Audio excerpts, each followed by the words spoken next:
Caitlin Clark is exposing a WNBA problem with every game she plays. This season, Caitlin Clark is the only WNBA player to rank in the top 5 for both points and assists.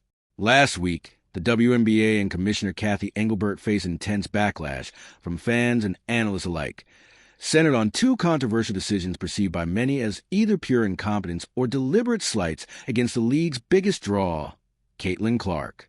First, the league unveiled a 30th anniversary commemorative poster featuring 20 iconic past and present players.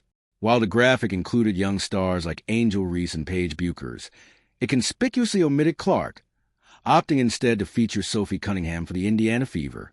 The second flashpoint occurred during a physical altercation where Alyssa Thomas jammed her fist into Clark's throat. Despite a video review, officials on the court failed to call a flagrant foul. While the league office eventually retroactively issued a 1-game suspension and a $1,000 fine, the initial inaction sparked a heated debate regarding player safety and the league's apparent disregard for its most marketable asset, historic efficiency, Clark's statistical dominance. Although Clark sat out the team's most recent victory against the LA Sparks, she concluded the month of June with record-setting tear. She established the longest streak in WNBA history of games with at least 20 points and 5 rebounds, hitting that mark in 6 consecutive appearances. Her June averages of 21.9 points and 8.2 assists per game have put her in prime position to contend for Player of the Month honors. Remarkably, this marks the 6th time in her young career that Clark has averaged at least 20 PPG and 8 APG in a single month, a feat no other player in league history has achieved even once. Currently, Clark ranks 4th in the league in scoring, 21.2 PPG, and 2nd in assists, 8.2 APG.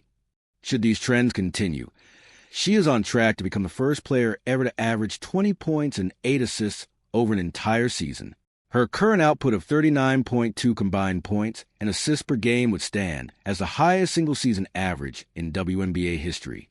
By consistently delivering these unprecedented numbers while leading the Fever to wins, Clark is essentially exposing the disconnect between her undeniable value and the league's marketing strategy.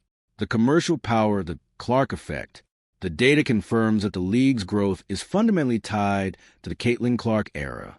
During her 2024 rookie season, the league shattered records with over 54 million unique viewers and multiple games surpassing the 1 million viewer threshold.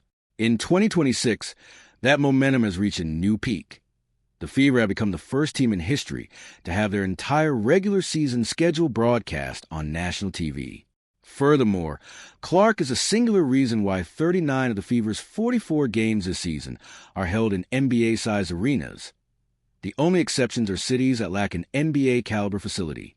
Despite these realities, it remains unclear what additional evidence Commissioner Engelbert and the league office require to acknowledge that Clark is not just a player, but the primary driver of the record-breaking popularity and increased revenue that currently fuels the new collective bargaining agreement, CBA. As the season continues, the gap between her massive box office appeal and the way the league chooses to promote its product is becoming impossible to ignore.